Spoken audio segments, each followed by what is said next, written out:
If you love black and white photography as much as me, you need to actually make sure you're going to light it right when you're shooting with Studio Flash. I've got two lights in the setup here. We're going to be using a single light to begin with, and then we'll be using both the lights. The key thing to begin with is always pick your working aperture. That's the only real part of creativity we get. And of course, let's not forget, try and opt for a prime lens instead of a medium zoom lens to make the photographs instantly different. I'm shooting on 5.6 today. So the first thing I've got is the light position. Camera, me, at 6 o'clock. The light is basically at the 7 to 8 o'clock position, okay? So it's coming in from a direction.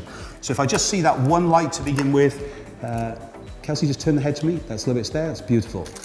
So you can see, I've only got the one light going off, but that's a lovely shape. It's given us 3 dimension as well, which is absolutely key. But perhaps we were using a dark background. I've just got a white background, as you can see here, so it's basically going to come out grey no matter what, because it's unlit. But let's try and bring that alive. So let's bring both lights on. I've just switched it on my kind of little trigger here. And what it's going to do is add separation around the shoulders as well as the hair. Let's do that shot.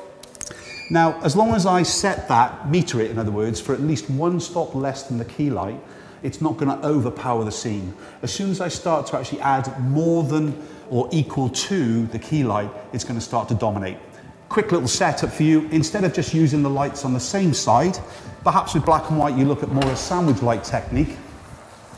And what we're going to do is put it on the opposite side of where the main light is. So in this case, we're going to separate down Kelsey's right side at camera.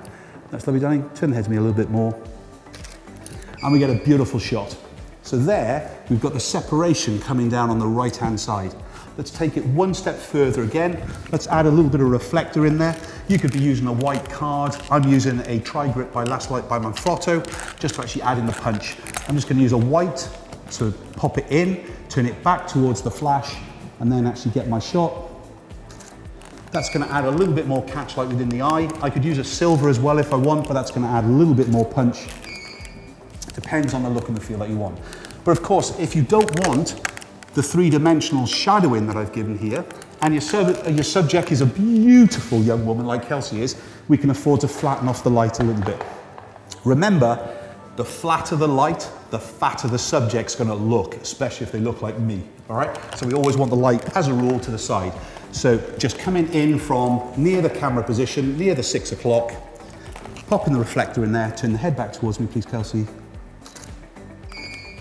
And we've got a great image every single time.